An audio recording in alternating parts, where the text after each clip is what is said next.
yaakaar naa ni ñun ñoo ko déggandoo merci beaucoup aussi ci suñu mbokk yi yëpp nga xamante ne ñoom ñoo fi jël kaddu ñu njëkkee ko d'abord ci waa hôtel King Fahd Palace Radisson ak waa Sococim ñun waa FRAPP suñu kaddu du ci sori ndax li ñu war a wax yëpp yaakaar naa ne concerné yi wax nañ ko ñun kay lenn kese lañ ci mën a teg mooy que ñi fi ñëw tey fii ci siège FRAPP siège askan bi sachez que vous avez tout notre soutien et notre solidarité man nag je parle en tant que délégué aux revendications populaires bu FRAPP suñu xol neexul parce que yàgg naa ko wax booy analyser situation fexeel d'abord yow nga inverser rôle yi nga ne ay bu doon man la nan la doon demee man de yéen a ma mën de ndax récit glaçant bi ma mujjee dégg nii ci kaw hôtel Radisson bii bu dee man maa fa nekkoon li ngeen def nii góoma ni ndax est-ce que man mënoon naa ko tenir loolu mooy wax ji wax nga fi sànq Omar lu am solo le gouvernement de PASTEF bi ñu leen di fal c'était pour ñu régler ay problèmes loolu mooy wax ji dañoo waxoon ni ko ay problèmes ñoo fi nekkoon donc ñoom bi ñuy jël mbir mi c'était pour régler ay problèmes donc tey bu ñu ñëwee en 2025 ñu gis ni que ce sont les mêmes problèmes moom mooy ñëwaat nous on se pose la question à savoir c'est quoi le problème bi lan la kon est-ce que problème bi nekkul système boobu mais bi ñu doon wax dafa mel ni le système est encore là ndax lu ñu yëg nii lii mooy impérialisme daanaka le système est là moo tey nag suñu mag jooju suñu camarade boobu moo ko doon wax nee na l'impérialisme est un mauvais élève da nga koy dóor nga wulli ko nga yaakaar ni que daw na mais mu ñëwaat Thomas Sankara moo ko doon wax dafa mel ni loolu moo fi am c'est comme si c'est-à-dire impérialisme bu ñu doon xëy ci temps wu ñoom Thomas Sankara boobu ba tey moo fi nekk mais cette fois-ci dañ ko defee neneen maanaam légaliser ko changer méthode mais loolu moo fi nekk ndax bu ñu toogee tey la direction turque parce que il faut que ñu wax ñoom ma ne ici c'est Sénégal ici c'est chez nous ici c'est Sénégal au nom de quoi une direction turque di comporter wu comme ay temps colonisation kii ni en fait ce n'est pas normal gaañ lañu waxante dëgg soit dañoo nekk ci révolution wala nekkuñu soit dañoo nekk ci jubal jubbanti wala nekkuñu ci loolu mooy wax ci parce que au nom de quoi une direction turque nekk fii ci Sénégal di jàppee ay doomu sénégalais comme ay mouchoir di jàppee ay doomu Sénégal comme ay citron mais loolu du dëgg du yoon derrière chaque entreprise bi ngeen mënut a gis fii c'est parce que y a la sueur des travailleurs bu dul loolu amul donc liggéeykat yi dañ leen war respecter et si on ne fait pas attention xam nga ci lan la ñuy mujj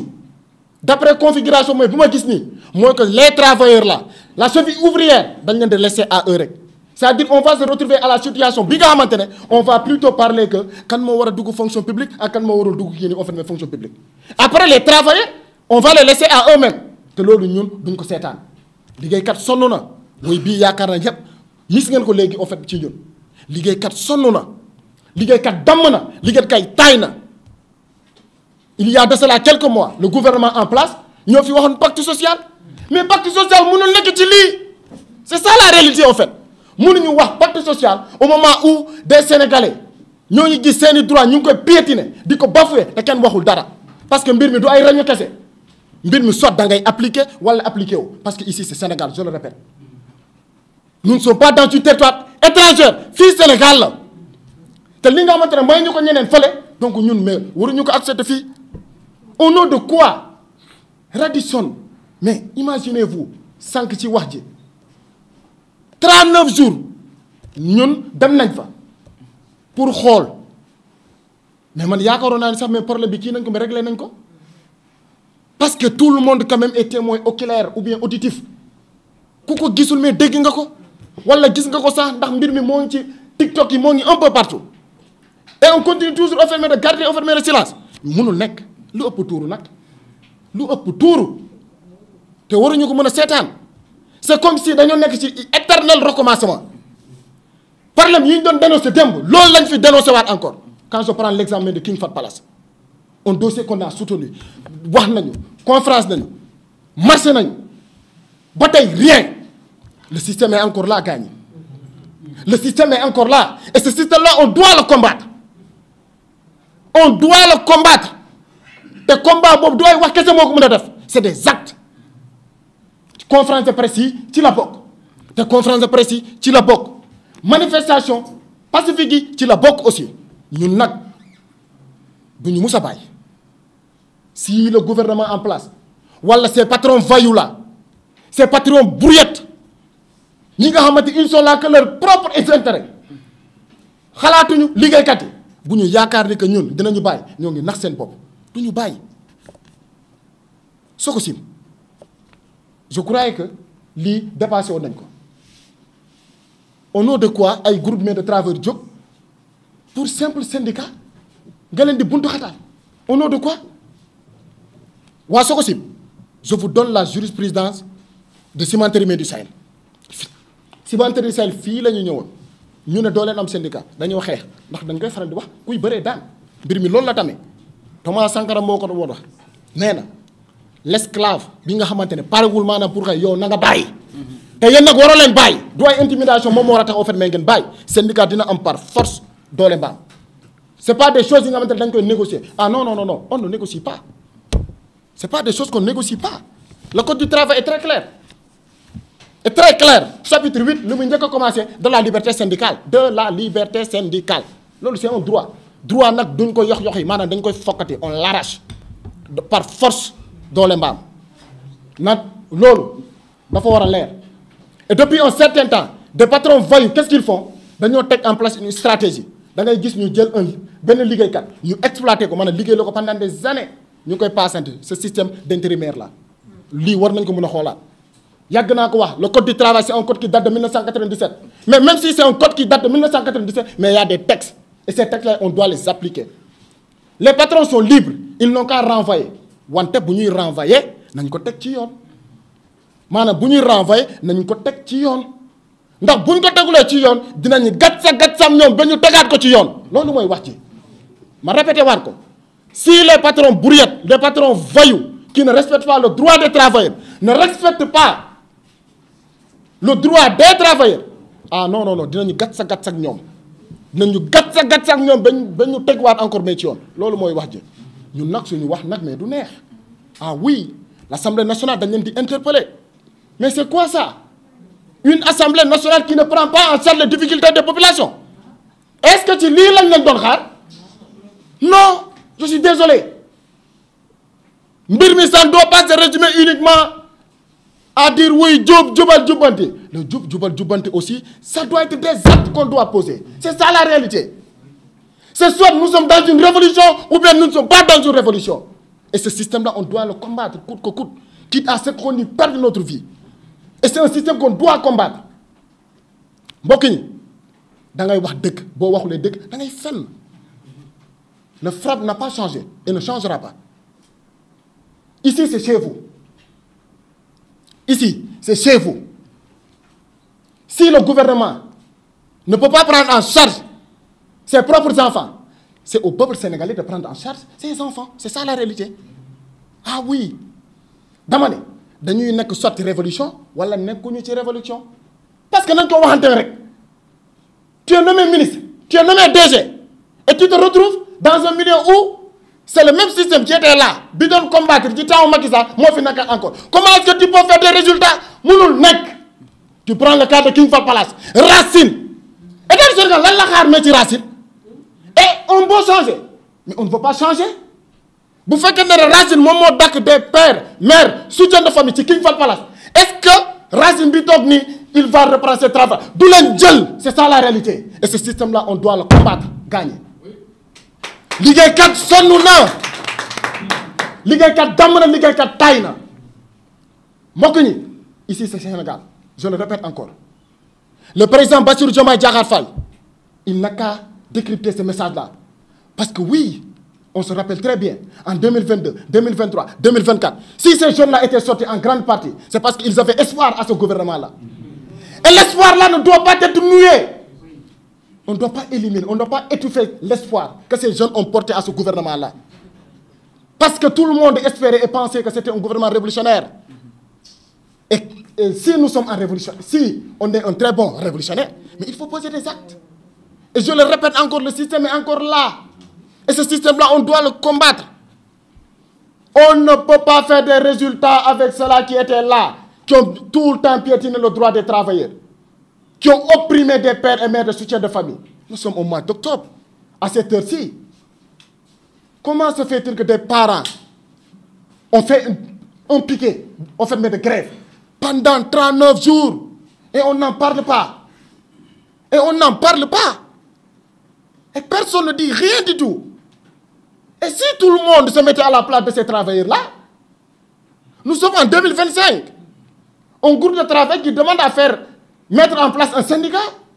Et c'est des licenciements, c'est des harcèlements. Ça ne peut pas continuer. Gagner. Vous êtes ici au siège du FRAPP. Et le siège du FRAPP ne va pas changer. Ah oui. Ce que j'ai là, te bu ñu paree ci loolu la ñuy waxtaane dinañu gatsa ak ñoom ba mu sef sap te bu ma waxee gatsa dañ koy teg ci gatsa teg ko ci yoon lu may waxee noonu ci gatsa mooy que Radisson puisque ñoom ñoo ñu teree nelaw dinañ leen teree nelaw bu ñu paree nañu waxtaan nañu déposer une lettre d'information parce que dëkk bi tamit ci yoon la ñu nekk yoon moo ñu may ni que boo amee li la métti am nga droit organiser manifestation te dinañu déposer lettre d'information pour dem ci buntu hôtel ñoom seen hôtel bi waxuma la mu ci Radisson bi de ci beneen hôtel bi foofu la ñuy taxaw protester parce que c'est notre droit le plus absolu loolu mooy wax ji gaañ le message le plus fort mooy que gaañ que tous les travailleurs ce n'est pas pour rien qu'on vous a regroupé ici il y a 3 groupes de travailleurs et il y en a d'autres groupes de travailleurs nous allons faire un seul bloc ndax bantu bale benn kese boo koy dam ak ay yomb mais bu dee bale bi yëpp la ah non. C'est sur ça que je vous appelle. Les travailleurs de King Fahd Palace, les travailleurs de Radisson, Sococim et tous les autres travailleurs qui sont dans la même situation, nous vous appelons tous à faire un seul bloc.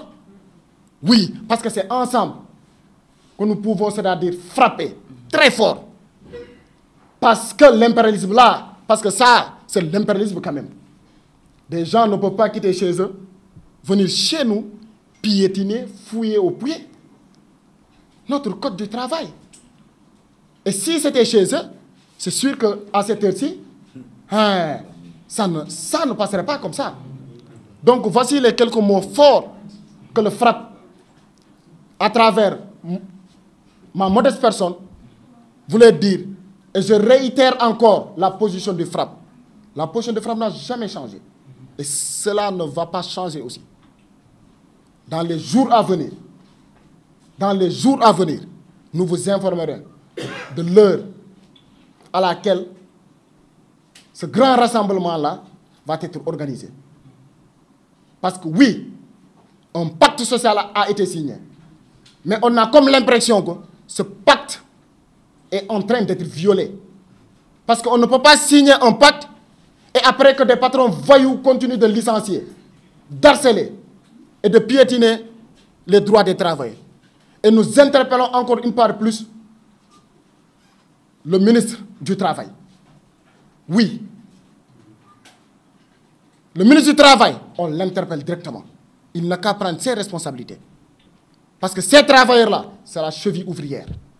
Et cette cheville-là, on ne doit pas la négliger.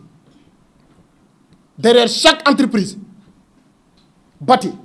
de grands immeubles, du luxe, c'est parce que derrière, il y a la sueur des pères, mères, soutien de famille. Du massaw aussi, suñu ñaari jigéen yooyu nga xamantene dañoo avorté. Parce que stress là. Pour un père, mère, soutien de famille, 1 mois, 2 mois, à mon salaire, da ngay stressé. Donc ñoo ngi leen di massaw bu baax a baax. Et c'est des choses qu'il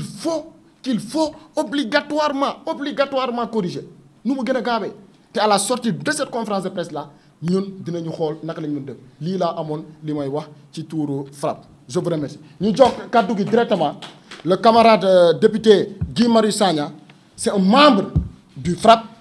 mais aussi c'est un député dina wax ci tuuru Assemblée nationale aussi mais ci tuuru kii bi je vous remercie.